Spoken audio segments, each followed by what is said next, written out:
నమస్తే. ఇన్నాళ్ళు నన్ను సపోర్ట్ చేస్తూ, ఎంకరేజ్ చేస్తూ మీ ప్రేమని నాకు అందిస్తున్న ప్రతి ఒక్కరికి కృతజ్ఞతలు. అలాగే ఈ వీడియో కూడా ఖచ్చితంగా మీకు ఉపయోగపడుతుంది. లైక్, షేర్ అండ్ సబ్స్క్రైబ్ చేసి మీ సపోర్ట్‌ని నాకు అందించండి. అలాగే ఈ వీడియో పట్ల మీకున్న అభిప్రాయాన్ని కామెంట్ సెక్షన్‌లో కామెంట్ చేసి తెలియజేయండి. ఇప్పుడు వీడియోని చూద్దాం. జ్యోతిష్య శాస్త్రం ఒక అద్భుతం. వేదాంగమైన జ్యోతిష్య శాస్త్రం అనేటువంటిది మానవ జీవన గమనానికి ఒక వరం. జ్యోతిష్య శాస్త్రం నీ జీవితంలో వెలుగునింపే ఒక భాష.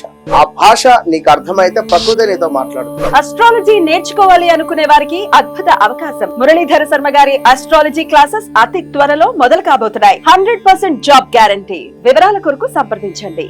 నమస్తే, వెల్కమ్ టు అవర్ ఛానల్. నేను పద్మిని. ప్రస్తుతంతో పాటు ప్రముఖ ఆధ్యాత్మికవేత్త, ఆస్ట్రోన్యూమరాలజిస్ట్, వేదిక్ వాస్తు స్పెషలిస్ట్, శ్రీ విద్య మరియు హనుమత్ ఉపాసకులు బ్రహ్మశ్రీ డాక్టర్ సిస్లా జయశంకర్ గారు మనతో పాటు ఉన్నారు. మాట్లాడదాం సార్. నమస్తే సార్. సార్, నక్షత్రాల గురించి చెప్తూ ఉన్నారు. ధనిష్ట నక్షత్రం, ఈ ధనిష్ట నక్షత్ర జాతకులు ఎలా ఉంటారు, అలాగే పాదాల వారీగా కూడా చెప్తూ ఉన్నారు కాబట్టి ఏ పాదం వాళ్ళు ఎలా ఉంటారు, జీవితంలో ఏ విషయాల్లో డెఫినెట్ గా కొన్ని మార్పులు తెచ్చుకుని తద్వారా ఆనందకరమైన జీవితాన్ని వీళ్ళు అనుభవించేటటువంటి పరిస్థితి ఉంటుంది. ఇత్యాది విషయాలు ఒకసారి మీద అవరాసి. ధనిష్ట నక్షత్రం కుజుడు అధిపతి. ఫైర్ బ్రాండ్స్ అనుకోవచ్చా? Fire brands. అయితే ఇక్కడ మహర్షి చెప్పిన లక్షణాలు డిఫరెంట్ గా ఉన్నాయి. అవునా? ధనవంతుడు, దాత, సూర్యుడు, నష్టకళత్రం. నష్టకళత్రం అంటే భార్యని కోల్పోవటం కానీ, డైవర్స్ కానీ, విడిపోవటం కానీ, వదిలేయటం కానీ ఏదో ఒకటి జరుగుతుంది. దేశవాస ప్రీతి, బయట దేశాలకు వెళ్ళాలనే కోరిక ఉంటుంది. బయట దేశాల్లో ఉంటే బాగుంటుందని ఉంటుంది. అక్కడైతే హ్యాపీగా ఉంటాను, ఇక్కడ డర్టీ రోడ్స్ అక్కడ బాగుంటాయి అనే ఫీలింగ్ ఉంటుంది. విదేశవాసంలో యొక్క ప్రీతి, కానీ అది వాళ్ళ జాతకంలో ఉంటే, యోగం ఉంటేనే జరుగుతుంది. వీళ్ళకి కోరుకున్నంత మాత్రం జరగదు కదా, వాళ్ళకి జాతకంలో ఉండాలి. అసత్యవాది, ఎప్పుడు అబద్ధాలు ఆడటం, అబద్ధాన్ని నిజం చేయాలని ట్రై చేస్తాడు, వాదిస్తాడు, ఇదే నిజం, ఇదే కరెక్ట్. వాచాలుడు, ఎక్కువగా మాట్లాడతాడు. నృత్యము గానములందు ప్రీతి గలవాడు. గాలివాటం, మూర్ఖత్వం. డ్యాన్స్ అంటే బాగా ఇష్టంగా ఉంటుంది. గాలివాటం ఎటు వస్తే అటు వెళ్తూ ఉంటారు. మూర్ఖత్వం ఎక్కువ. ఒకటో పాదాన వాళ్ళ లక్షణాలు: నీతి రహితుడు, భారీ శరీరి, స్వార్థపరుడు, నలుగురు దృష్టిలో తానేమిటో అని అవకాశాలు జారవిడుచుకుంటాడు. నలుగురు దృష్టిలో తానేమిటో అని అంటే లేని అపోహలు తన మీద తనకే, నన్ను ఇలా అనుకుంటున్నారని ఆపర్చునిటీస్ పోగొట్టుకుంటారు.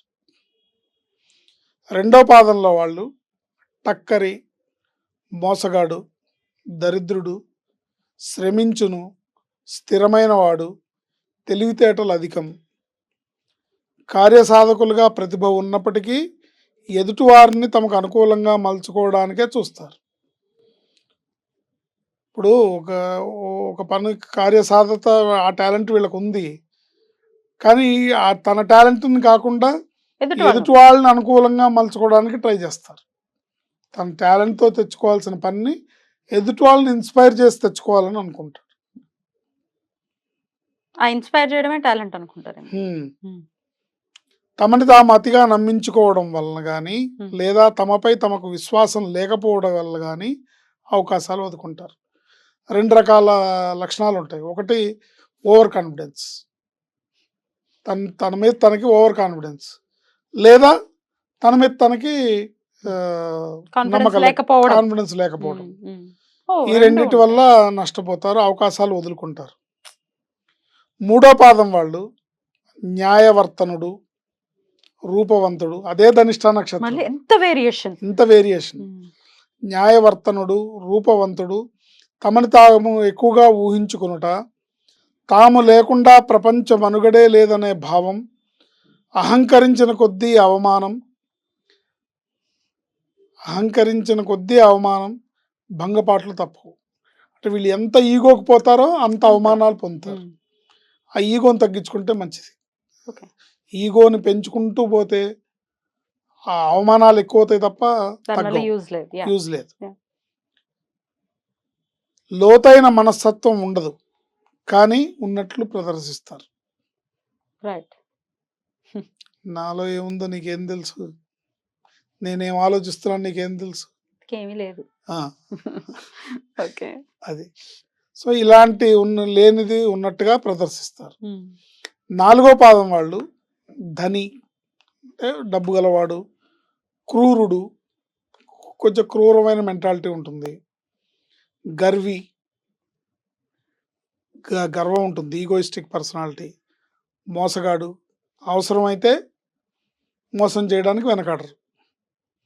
శ్రమని నమ్ముకుంటేనే మనగడు వీళ్ళకి, కానీ శ్రమని నమ్ముకోకుండా మోసం చేయాలని ట్రై చేస్తుంటారు. ఎదుటివారితో పోల్చుకొని అవకాశాలు జారవిడుచుకుంటారు. అయ్యో. ఎదుటివారితో పోల్చుకొని కంపారిజన్ పోల్చుకొని అవకాశాలు జారవిడుచుకుంటారు. సో ఇవి ఈ 4 పాదాలు ధనిష్ట నక్షత్రం. అంటే వాళ్ళ వ్యక్తిగత జాతకాన్ని అనుసరించి లక్షణాలు మారుతాయి, పరిస్థితి మారుతుంది, కానీ ఎన్నో మ్యాచ్ ఉంటుంది. ఎన్నో కొన్ని కాదు, ఈ ఇంగ్రీడియంట్స్ అన్ని ఉంటాయి, ఫ్లేవర్స్ తో.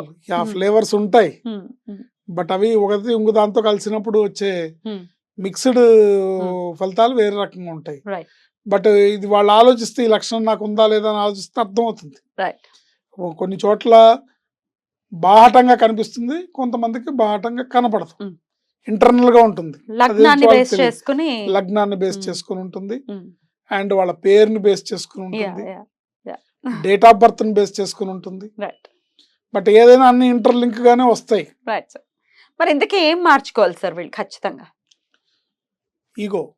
ఈగో తగ్గించుకోవాలి. ఈగో తగ్గించుకొని క్రూరత్వాన్ని, అంటే మెంటాలిటీని కొంచెం, giving is the highest level of living. అంటే ఇవ్వడమే ప్రధానంగా పెట్టుకోవాలి, కానీ లాక్కోవడమే ప్రధానంగా పెట్టుకోకూడదు. Giving is the highest level of living అంటారు. సో అలా ఉంటే వీళ్ళకి బాగుంటుంది. వీళ్ళకి మంగళవారం, ఆదివారం సుబ్రహ్మణ్యేశ్వర స్వామి ఆరాధన ఉత్తమ ఫలితాలను ఇస్తుంది. మార్పు అనేది వస్తుంది డెఫినెట్ గా లైఫ్ లో 100%. మంగళవారం, శనివారం, మంగళవారం, ఆదివారం, ఈ 2 రోజులు కూడా సుబ్రహ్మణ్య స్వామిని ఆరాధించాలి. నిరంతరం సుబ్రహ్మణ్య స్వామి నామాన్ని పలకడం నేర్చుకుంటే నిరంతరంగా శరవణ భవాను, సుబ్రహ్మణ్యాయ నమఃను ఏదోటి ఒక అలవాటు, నోటికి అలవాటు చేసుకుంటే సార్థక నక్షత్రంలో ఉన్న ధనిష్ట ధనం ఇష్టం వచ్చినట్టుగా వస్తుంది. సుబ్రహ్మణ్య స్వామిని ఆరాధించాలి. రైట్ సార్, అద్భుతంగా వివరించారు. కృతజ్ఞతలు సార్. ఇక నెక్స్ట్ ఎపిసోడ్ లో శతభిష నక్షత్రం గురించి మాట్లాడుకుందాం. Thank you sir. నమస్తే.